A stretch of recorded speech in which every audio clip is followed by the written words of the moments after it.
Et si la raison pour laquelle ta vie ne change pas n'était pas parce que tu n'es pas capable? Et si ce n'était pas un manque de talent, pas un manque d'intelligence, pas un manque de volonté, mais simplement parce qu'une partie invisible de toi essaye encore de protéger une ancienne version de toi-même. Parce qu'il existe une vérité que peu de personnes comprennent réellement. Tu peux vouloir une nouvelle vie avec toute ton âme et pourtant continuer à reproduire inconsciemment l'ancienne. Tu peux rêver d'amour, d'abondance, de liberté, de réussite, de puissance même. Mais à l'intérieur de toi, certains mécanismes peuvent encore considérer ces choses comme dangereuses. Pas parce que tu ne les mérites pas, pas parce que tu n'es pas encore destiné à les vivre, mais parce que ton cerveau a une mission première: te maintenir en sécurité. Et parfois, ce qui est nouveau ressemble davantage à une menace qu'à une opportunité. Alors aujourd'hui, j'aimerais t'amener dans un voyage au cœur du fonctionnement humain. Comprendre pourquoi tu peux avoir une vision si immense, mais ressentir une résistance intérieure. Comprendre pourquoi tu peux savoir exactement ce que tu veux, mais continuer à agir depuis une ancienne identité. Et surtout, comprendre cette question essentielle. Est-ce que ton cerveau est réellement contre toi? Ou est-ce qu'il essaye simplement de protéger une personne que tu es en train de dépasser? Et si le plus grand obstacle entre toi et la vie que tu désires n'était pas ton environnement extérieur, mais le programme intérieur qui continue de piloter ta réalité?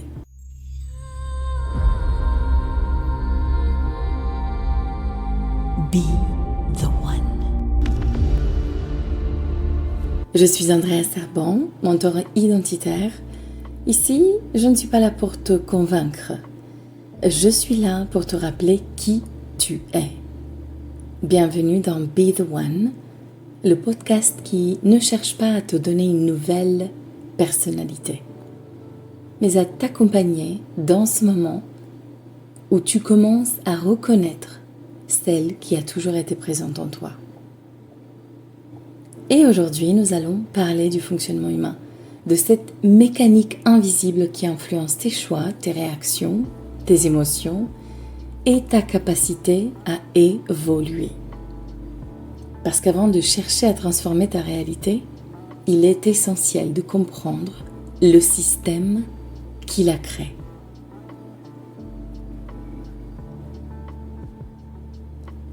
Pendant longtemps, on a cru que changer de vie était simplement une question de décision. On pense souvent, si je veux vraiment quelque chose, je vais réussir à l'obtenir. Il suffit d'avoir un objectif clair. Il suffit d'être motivé. Il suffit de penser positivement. Et bien sûr, la volonté possède une puissance immense.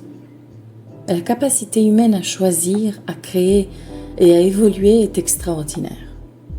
Mais cette vision reste néanmoins incomplète. Parce qu'elle oublie une partie essentielle du fonctionnement humain. Elle oublie que nous ne sommes pas uniquement des êtres de conscience. Nous sommes aussi des êtres biologiques. Nous avons un corps, un système nerveux, un cerveau, des émotions, des habitudes, des milliers de programmes construits au fil des années. Et une grande partie de notre vie ne fonctionne pas depuis nos décisions conscientes, mais depuis des automatismes invisibles. Alors tu peux décider consciemment que tu veux changer, mais une partie de toi peut répondre « Attention, c'est nouveau, je ne connais pas cet endroit. Restons dans ce que nous maîtrisons. » Et c'est précisément ici que beaucoup de personnes commencent à se juger. Elles pensent « Pourquoi est-ce que je n'avance pas? Pourquoi est-ce que je me sabote? Pourquoi est-ce que je retourne toujours au même comportement ?» Mais peut-être que la vraie question n'est pas « Pourquoi est-ce que je me sabote ?» Peut-être que la vraie question est « Quelle partie de moi essaye encore de me protéger ?» Parce que ton cerveau n'a jamais eu comme objectif principal de te rendre extraordinaire. Son objectif premier a toujours été de te maintenir en vie. Le cerveau humain est une merveille biologique, mais il fonctionne avec une logique ancienne, je dirais primitive même. Ce qui est connu est plus sécurisant que ce qui est inconnu, même lorsque ce connu n'est plus adapté, même lorsque ce connu peut-être te fait souffrir, même lorsque ce connu empêche ton expansion. Ton système nerveux préfère parfois une douleur familière à une transformation incertaine. Et cela explique énormément de comportements humains. Pourquoi certaines personnes restent dans des relations qui les diminuent? Pourquoi certaines personnes refusent des opportunités qui pourraient changer leur vie? Pourquoi certaines personnes désirent être vues, mais ont peur de prendre leur place? Ou bien, pourquoi certaines personnes disent vouloir plus d'argent, mais ressentent une tension profonde lorsqu'elles commencent réellement à recevoir davantage? Parce que le cerveau ne cherche pas uniquement ce qui est bon pour toi. Il cherche ce qui est cohérent avec ce qu'il connaît déjà. Une nouvelle vie demande donc quelque chose de beaucoup plus profond qu'une simple décision. Elle demande une nouvelle normalité intérieure. Elle demande que ton corps apprenne que ce nouvel espace est sûr.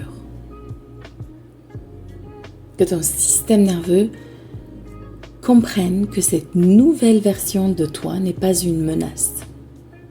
Que ton identité commence progressivement à accepter ce que ton âme désire déjà.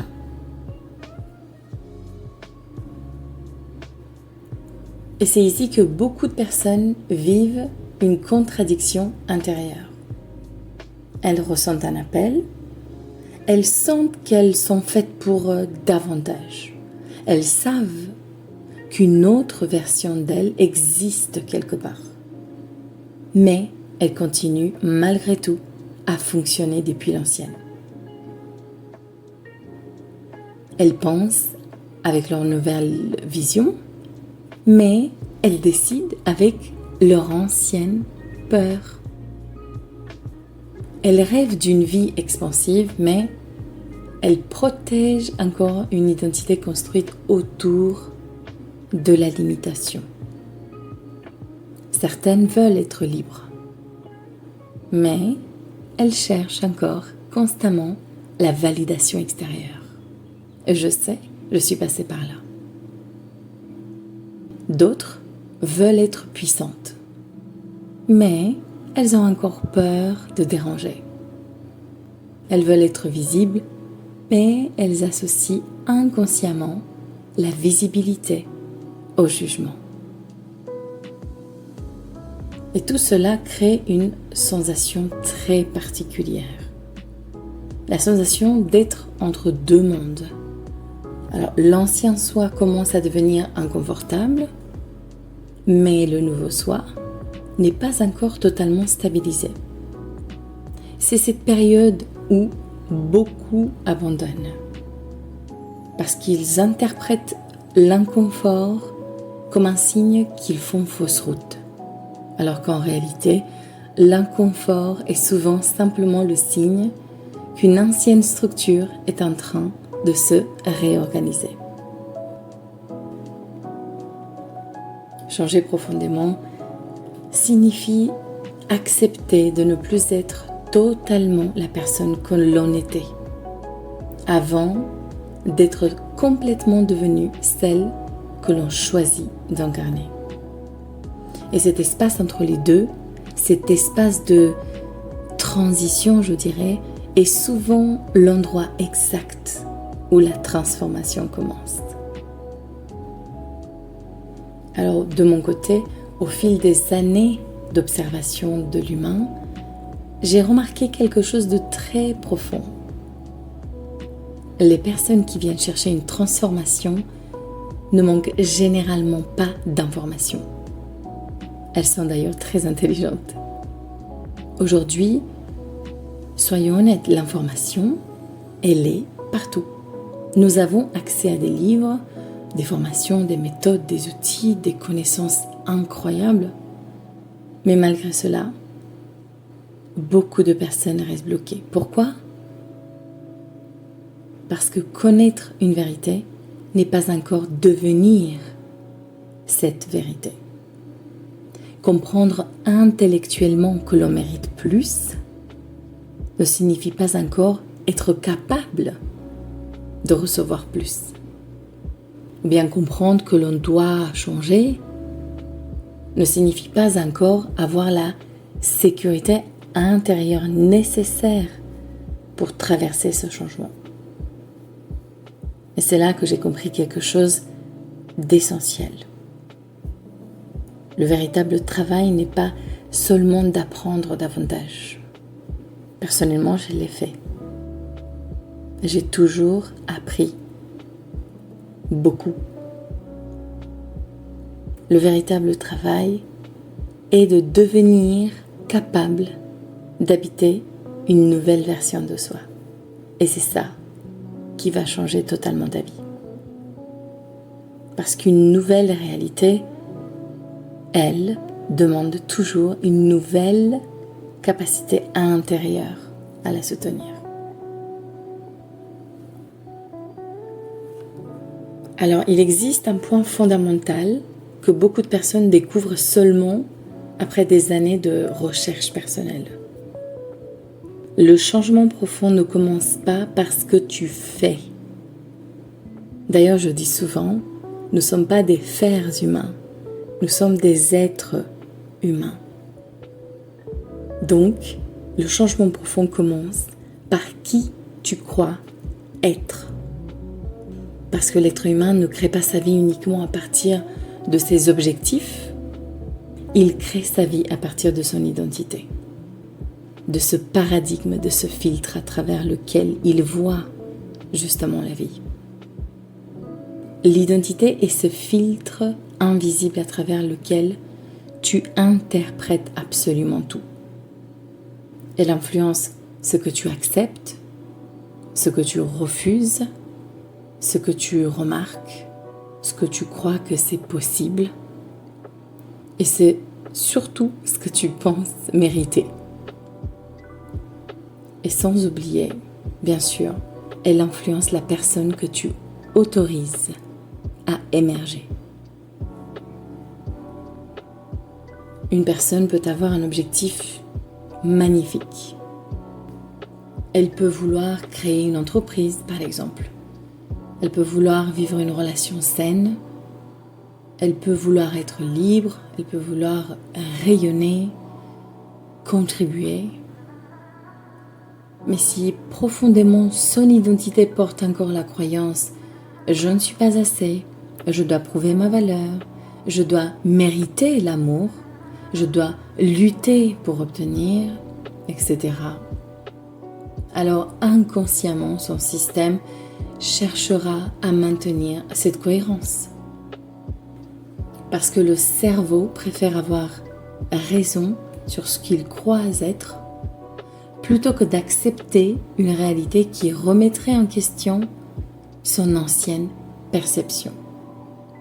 Votre paradigme ancien est fait pour durer et il va faire tout pour survivre. Et c'est une chose très importante à comprendre. Les êtres humains ne vivent pas principalement ce qu'ils désirent. Ils vivent ce qu'ils considèrent comme normal pour eux.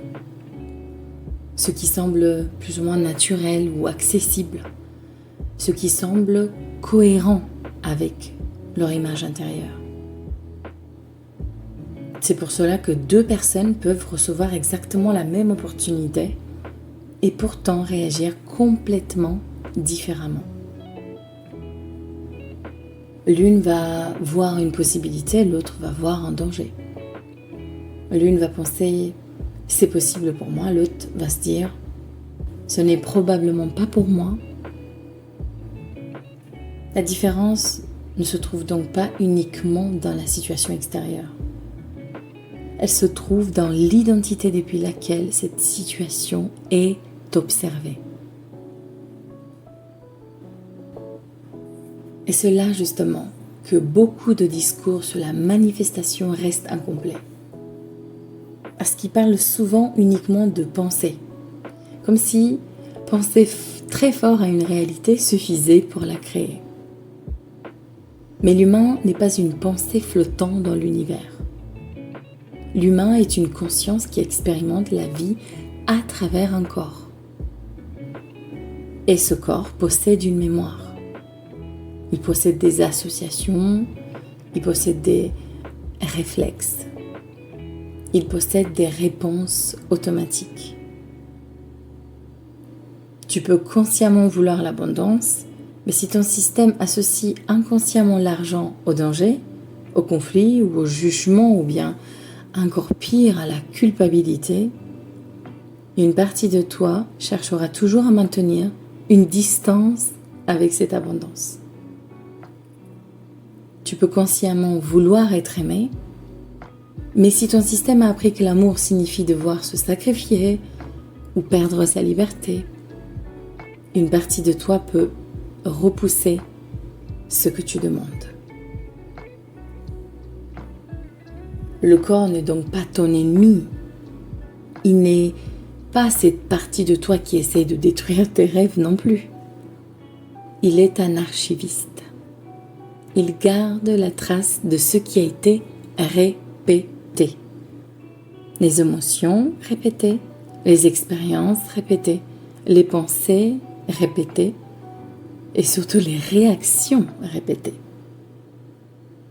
Tout ce qui revient suffisamment, devient une référence intérieure pour lui. Et ce qui devient une référence intérieure devient une réalité familière bloquée.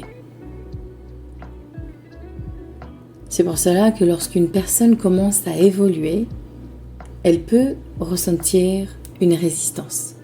Elle peut ressentir de la peur, de la fatigue ou bien même du doute. Une envie soudaine de revenir en arrière. Et beaucoup interprètent cela comme un échec. Ils pensent « je ne suis pas prête finalement, ce n'est pas le bon moment. Peut-être que ce rêve finalement n'est pas fait pour moi. » Mais parfois, ce n'est pas un signe d'arrêt, et je dirais même souvent. C'est simplement le signe que l'ancien système rencontre quelque chose qu'il ne reconnaît pas encore. Et ce temps de voir, de lui faire connaître justement cette nouvelle identité et ce nouveau système par la répétition. Alors imagine une personne qui a toujours vécu dans une petite pièce. Une pièce qu'elle connaît parfaitement. Elle connaît chaque mur, chaque objet, chaque détail. Même si cette pièce est devenue trop petite pour elle, elle sait comment y survivre. Puis un jour, une porte s'ouvre. Derrière cette porte existe un espace immense, plus grand, plus lumineux, plus libre. Et au moment de sortir, une peur apparaît. Pas parce que l'extérieur est mauvais, certainement pas d'ailleurs, mais parce que l'extérieur est inconnu. Le cerveau demande: comment vais-je fonctionner dans cet espace? Qui vais-je devenir?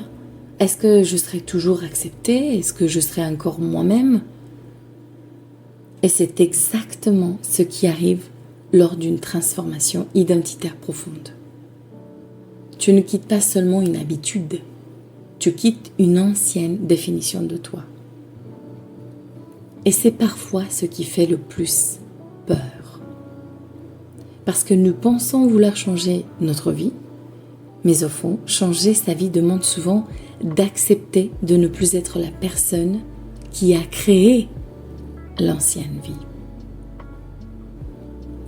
La transformation humaine est donc une rencontre entre plusieurs dimensions.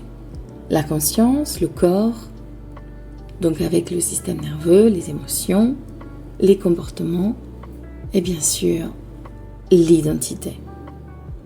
Tout doit progressivement entrer en cohérence. Parce qu'une nouvelle pensée, son nouveau comportement reste une intention.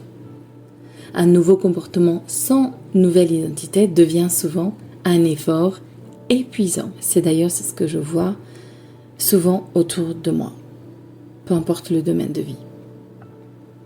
Mais lorsqu'une nouvelle identité commence à s'installer, les actions deviennent naturellement différentes. Tu n'as plus besoin de forcer autant, parce que tu ne fais pas semblant d'être quelqu'un d'autre. Tu commences simplement à agir depuis une nouvelle version de toi, ou bien depuis ta véritable identité, ton véritable toi.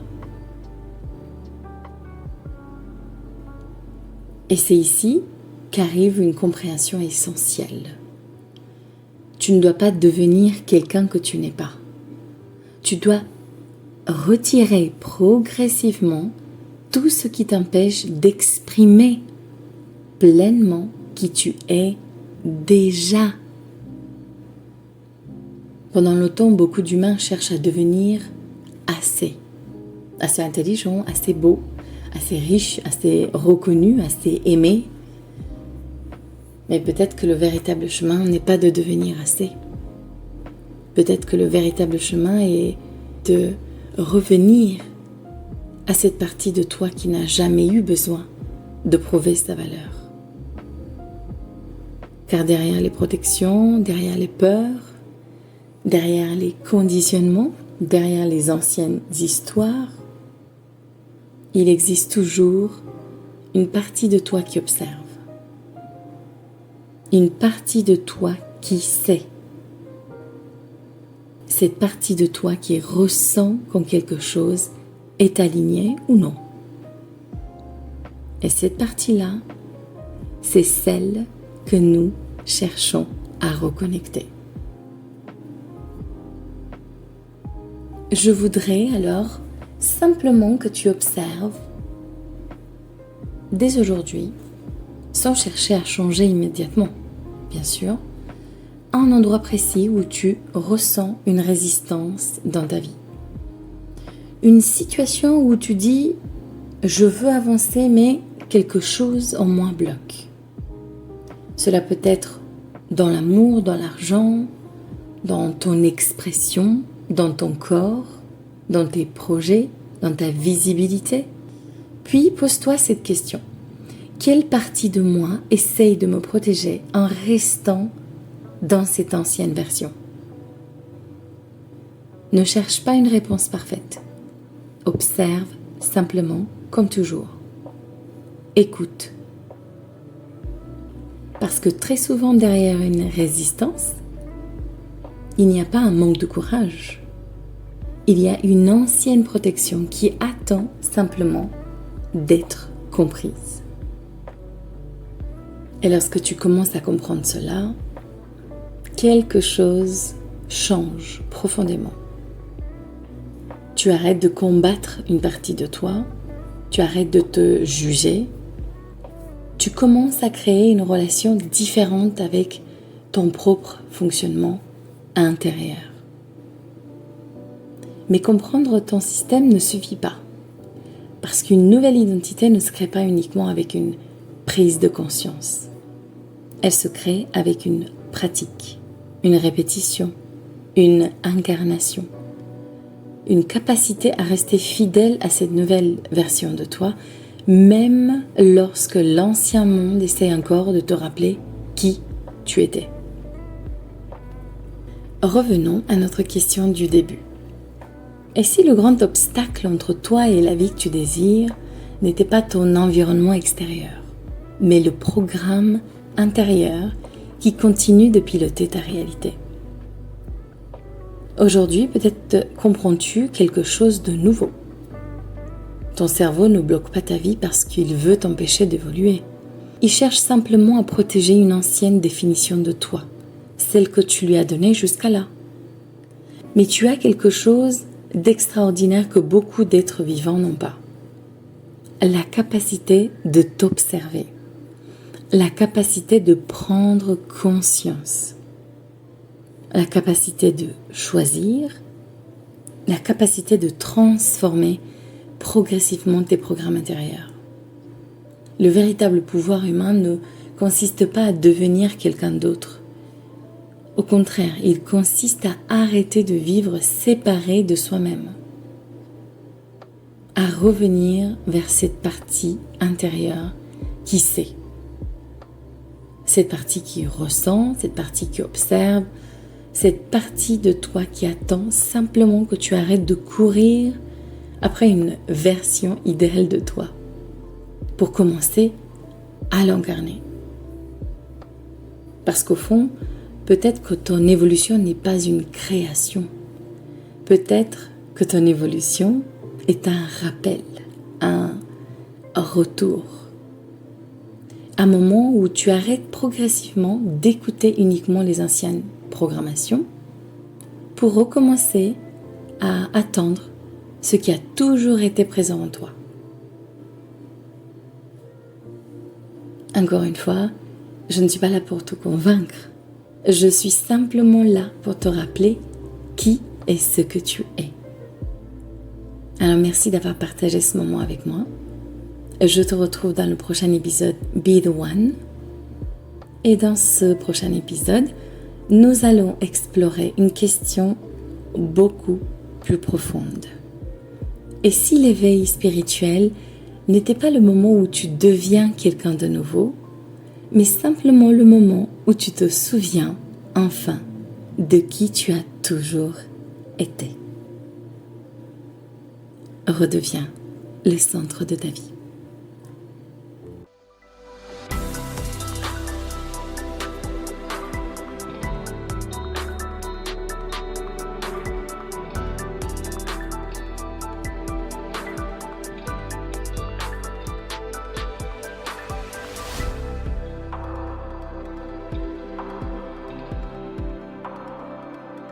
Be the